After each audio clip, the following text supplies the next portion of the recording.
Buckle up, Buttercup. Live from Gloucester, Massachusetts.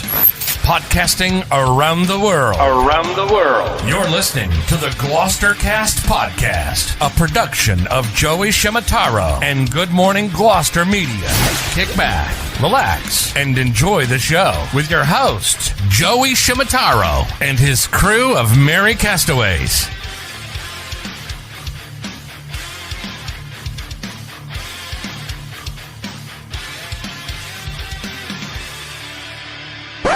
No piping plovers will be intentionally harmed in the production of this podcast.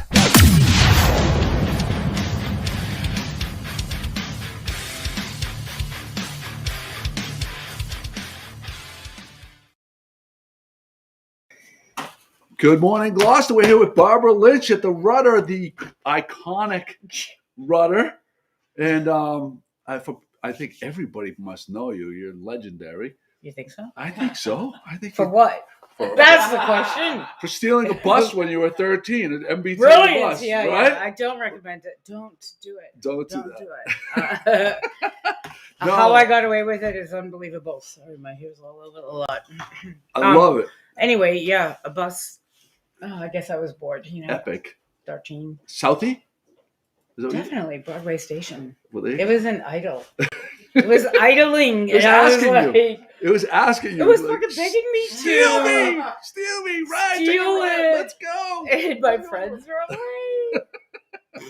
So all my friends went to Cardinal Cushion, and unfortunately, I got bused to Madison Park High in Roxbury. So I used to cut out of school. And was that during the whole busing forced thing? busing thing? Yes, for sure. Oh. I mean, my mother put my sister and I in like a parochial school that opened just on the fly during forced busing. Yeah. It was called South Boston Heights Academy. Yeah. Oh boy. So I didn't. Good times. Good times. Well, it was good. I liked. You know what I liked? I liked wearing the uniforms and stuff. Do you know what people say about wearing uniforms? Like the schools that require uniforms, you don't have to think, and there's no judging. You just know what you're going to wear the next day. It's like boom, right? I think that's the best thing a school could do is to put everybody on equal playing field, so you wouldn't have to have all these issues and pressure of what you look like and so forth. Right. So we all sort of looked the same, although your character shined. That's right. Yeah, whether you were the kid who I put thumbtacks on his chair when he said shit like that, you just you stick out. So I have a couple. I just want to go through a couple of your accolades because it's bananas. 2007. This one really, to me, 2017 named in Time Magazine's top 100 most influential people of the year. That's like internationally. That's bananas, right? That's insane. That's insane, right? Well, I didn't realize how many people are in the world. That's Time 100, right? And I remember getting it, and I was like, "You fucking nuts! Crazy town." 2014, second woman ever to be awarded a James Beard Award for Outstanding Restaurateur, which honors a working restaurateur who sets high national standards in restaurant operations and ownership. And then you won a couple other. Wait, that's really an important one for the future. That's an important one. Time 100 is Time 100. Yeah. But to be recognized as a restaurateur is key because I'm an independent restaurateur and I don't have a big business behind me per se. Again, I never realized how big it was until after I got the award. And when you come back and backstage, and when like Thomas Keller and Danielle Ballou and Mario, all of the gang, they're all like, holy fucking shit. Right. It's about time. Not only was I a female, but I'm an independent restaurateur. I don't have business partners. I don't have a business behind me that like actually supports whether you're good or not so good. I mean, so I think that is a key for where we can get this next generation. No? Well, absolutely. I don't know. I think it's good. So then you go on and you open up Wait. Before I go any further, now there's one other award or a prestigious thing that has happened, and most recently on OUI March 19th. March 19th, you got to be placed upon the prestigious. Oh my god! I made the fucking board at the Crow's Nest. That was my goal. Oh my god! You didn't lead with that? I wanted to know where did that rank? It was Time Magazine 100 because I sit with the most intellectual people at the Nest. I mean, there's actually a reason I'm here because I love it up here. I like real people, and when I made the board, that made me feel real. The birthday board. You know, I mean, I'm born and raised in Southie. I mean, literally, the UPS drivers are like, Lynch, I've got you covered for 2 hours. Then put quarters in my car, you know, and I grew up with meter maids. Everyone in Southie, I, you know, grew up with troopers and not in Boston. And so you have like 7. So to be accepted here by the most amazing people that I've met in one room is crazy. So I was really proud. I would be. And my family even had my birthday party there, which is bizarre. Because Marquesa, my daughter, she's like, "Oh, we need to go to Montagne." I'm like, "Oh God, if you want to." I mean, now all of a sudden she's loving Montagne and she's loving caviar. You know, whatever. She is loving pretty much. She's getting it that like Relais Chateau, or I think it's just the importance of taking your career and being able to move forward with it. Mm-hmm. My wife and I got engaged at the Nest, just so you know. You got engaged at the we Nest? got engaged at the Nest because I brought her there, and it was like the only place she wouldn't suspect that I would propose. Right. So I took her like by surprise. How'd that go? Well, you're still married. Yeah, I got a good, beautiful wife. How many kids? I got 2 beautiful daughters and 1 stepson. All great kids, all doing well. I have 3 stepkids. Oh boy, fun. How old? 1 daughter. Are they older? Younger? Oh, they're so older. My husband's like, he just turned 83. Oh my goodness. Marquesa just turned 18 and I just turned 58. So we've had an interesting lifestyle. I mean, I'm married for 26 years, believe me. And it's great. Yeah. But whoever can live with me is a saint. So what actually brought you to Gloucester in the first place? Oh my gosh. Seriously, it was when I was like 21, 22. I went to Italy for the first time. My girl, Sarah Jenkins, actually, she's an incredible chef, and she's a restaurateur herself. And her mom, Nancy Harmon Jenkins, is a cookbook author, and they had a house in Tuscany, a little town called it's in Cortona, Teverina. So it's in Cortona, but Tuscany, basically the region.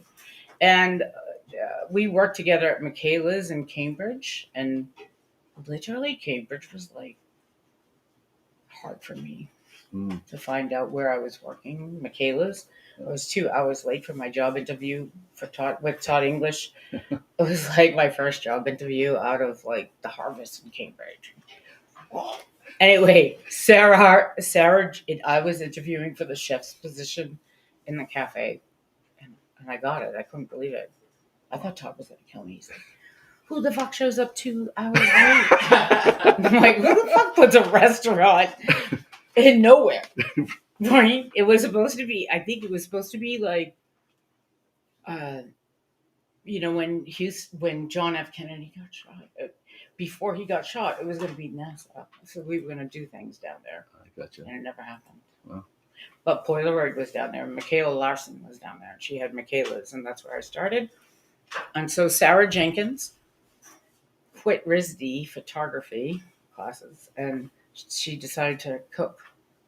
No wonder why. Her mother's a brilliant author. They live like, I mean, and then her dad is Aaron Jenkins, and I guess he's like a Pulitzer Prize winner for NPR and stuff. So how does that relate to Gloucester? So I went to Italy. Yeah. And holy crap, I went to Italy and then met a lot of people in Italy, and 2 there was like 5 kids that were from Italy, Rome, and they told me about their family that lives in Gloucester, cousins and relatives, before internet, before anything. Right. And, I said, whenever you come to Boston, I'll take you there. The Italian American Club was my first spot, and they met all their relatives. The St. Peter's Club? Wow. The St. Peter's Club, yeah, yes. Yeah. So, oh my God, so above St. Peter's, and I don't even know her name, but she was like a nonna, Yeah. in an apron, and she made monkfish. It's the first time I had monkfish with cornmeal. Oh, wow. Semolina. Yeah. Do you know how many hundreds of thousands of pounds of monkfish I've handled in my life? You're very lucky. A bazillion, yeah. You know how many pounds of shit people don't get? That's true. You're right. Oh my God. Okay, you got to Gloucester. So what brought you to this iconic space? Oh, so after Gloucester, I was really good with my gang of friends stealing bikes. And so we'd hop on the train at South Station or Back Bay, get up here, Essex, and ride around.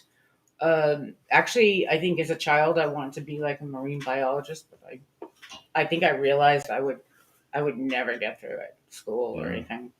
Then I used to vacation at Good Harbor Beach for 7 years up there. Sort of like my daughter's grandmother and her whole family lives up on the very tip of Good Harbor, right across from Salt Island. Oh, beautiful. And I cooked for all their kids' weddings out there, 4 kids. I like Gloucester. You know what? Back and forth to New York or wherever, you can't get anywhere in 40 minutes and be on a beach, right? Oh, there you go. Right. You can be on a beach. It doesn't matter. I hope we can stick with parking, like public beach, because we don't really get it that much, right? So New York, figure you got to wait fucking 3 hours just to get off the whatever highway you're on, whatever tunnel. I mean, so I'm a huge New England fan, and I'm the ocean. Pretty much. I love the ocean. Always have, and I love seaweed too. So yeah. So this space right here is just amazing. So you have 7 different restaurants right now and they're all in the city. Is this your first venture outside of the city? It's my first venture. I want to say in 15 years. I opened 10 restaurants in 8 years. Who in their right mind does that? All successful. Yeah, they're pretty good. Right. Still. Epic. 25 years old. Number 9 is 25. That's the flagship. She's the mother. She's my baby. Do you have a favorite? No. They're all different. No. How hard is it? It's the best thing ever. How hard is that to have the 7 different places going at once? Well, and trust and have that kind of trust. How do you get those kind of people that you can trust? Yeah, to carry your name. Your badges are on these places, right? They are. So if you don't cook the way I want, I'll fucking kill you. Makes you sound, no pressure. Makes you sound like a lunatic. No pressure. No, but I think it's important that if you can build your culture, and the company culture is key. And so if you're not really working out, I prefer passion versus coming from another restaurant. So yeah. I can't, I could adhere to passion. I can't adhere to shitty management skills and stuff. Right. And so it's a teamwork, and it's about building maybe a tribe versus a village. And I like to be where I am, and I actually have to be committed. So yes, all my restaurants are in Boston, and that's where I grew up, and I love it there. When you have an idea for a restaurant, what usually comes first? The food idea or the space, and then you go backwards? What's missing, usually? What's missing? All right, so Boston was missing a butcher shop. I used to have to go to the North End all the time. And then my favorite butcher got shot. I used to go buy rabbit. I don't know what happened. I'm serious. I mean, this is like crazy times. You're talking, go back, man, when I was in my 20s. I'm 58. So you opened, is it this place right here? Is that you decided to open up? The butcher shop? Yeah. Yeah, I couldn't even believe my investors it sounds like a good idea. I didn't even know how to butcher. But I bought books, and I have bandsaws. Butcher shop. I would say butcher shop is closest to me because it's the most challenging one. It's just not for the restaurant per se, but for people, for customers, it was hard. In the beginning, when I opened it, there were not Whole Foods weren't surrounding me, and wine shops, and stuff like that. One-stop shopping wasn't really what was on people's minds at that time. High quality meats, for sure. Prime value, but just knowing where it comes from, right, and not gouging a customer, but yet you have attention. But the fact was that you had to walk into the butcher shop, look at the meat case, and then hopefully they could pronounce what they wanted. Like a lot of times, oh my gosh, in the beginning they couldn't pronounce charcuterie.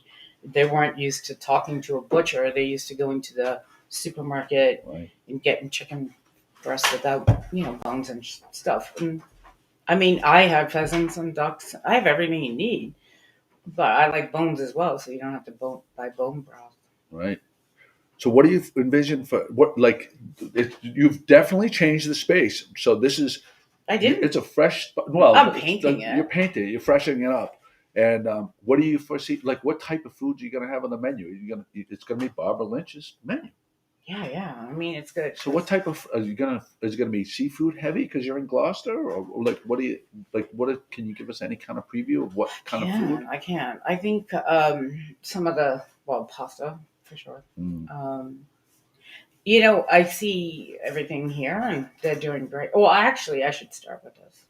I'm all electric, so I'm not a fryer later girl. I'm an air fryer. Everything's induction, steam and hold. So no gas. So I'm cutting all gas off. Oh. And induction is a cleaner way to cook and a faster way. It's faster than a microwave, and it doesn't create as much heat in the kitchen as the Hobarts and all that jazz. So basically, all my restaurants are well, that's brilliant. Electric and combi ovens. So the food is going to be like, I don't know. What do you think I'm going to make? Have you even eaten at my restaurants? I have not. What do you like to eat? Well, see, I own a lobster company. So, you do? Yeah. Where? Right around the corner. Captain Joe and Sons since 1953. Captain Joe? Like, as you're coming in? Yeah. Oh, nice. Yeah, that place right there. So I like to eat lobster. I mean, it's funny because people always ask me, you must be sick of lobster because I handle 1 million lobsters, right? But no, I'm not sick of lobster. I love it. But I like see, it's summer. You think of the Rudder, you think of summer, right? So no, it's spring. No, but what I mean is like the season when of your thing is going to be, bright. Definitely don't want to eat foie gras. No. No, I think like bright fish that you can appreciate the fish. You know what I mean? It's not just battered in No, we're not frying anything. Right, there you go. No, we're not doing that. And I love the idea of the induction because the heat comes fast and stuff like that because the kitchen I know here is not enormous. Yeah. And you got to serve the people. So. Before I had my own restaurants, believe me, I've worked in restaurants. Kitchens. Yeah. I mean, I think I was called Nuts. not Knuckles Lynch, but Nuts Lynch. Oh my God. I think, who's the guy who owned like TGIF? Or I don't know. He owned something. He owned a shit ton of restaurant. He goes, she's crazy. She's putting a 15,000 square feet kitchen in a 3,000 square foot restaurant. And I'm not crazy because it's still open and it's making bank. That's right. Even through COVID, you go through your times, but to be located in Beacon Hill right across the State House, I was called crazy anyway because it was a shoe store. She'll never make it, and that's why she's so incredibly important to me. For real, great. Number 9. But if I'm going to spend my life cooking for people, I mean, that's what I want to do, right? I want to nurture with food and hopefully make it great with all of the above. And in terms of hospitality, it's like entertainment and hopefully it goes good. Sometimes it doesn't. But I'd rather live in a equal-sized box as the front of the house Yeah. Instead of being in a little kitchen and shit like that. No, I love what I do, and we should make it nice. And Are you gonna be actually cooking here? Yeah. Really? Yeah. Wow. Oh, I haven't even hired anyone yet. Oh my goodness! I've had my first interview yesterday. That's wild. And I love him to death, and I'm not going to mention his name. But I love when I did some events here, maybe like Castle Hill and stuff like that. I like when I Instagram where I'm going to be, and like these young cooks will come set and ready to go. Mm-hmm. Bain Marie and tools. Yeah. So it says speaks education, so I'm ready. I'm actually, this is it. This is my next. I like where I am, and you said it's been how long since your last one? I don't know. So my daughter's 18 now, so it's about 18 years. Wow, it's amazing. I know. And the name on the front is going to say the Rudder? Yeah.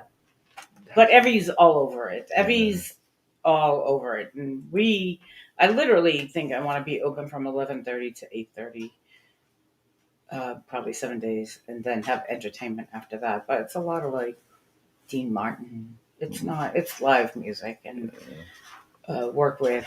I don't know how to say it. In Rockport. Yeah. Sean Young. What's that place? Oh, the Shaolin Loop. Yeah.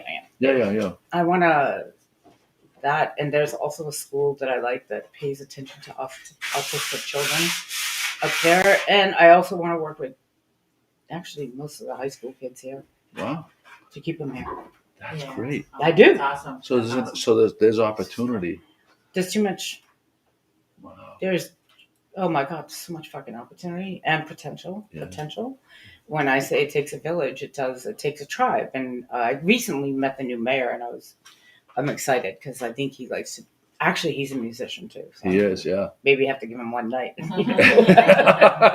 hear that, Greg? Yeah. She's just calling you out right there. Artist, you hear it? No. I love but it. no, it is about keeping, there's only, not everybody wants to fish, not everybody wants to be, but we have, let's create more opportunities instead of, and I think I'm your girl, maybe, I don't know. I'm excited. I'm happy about it.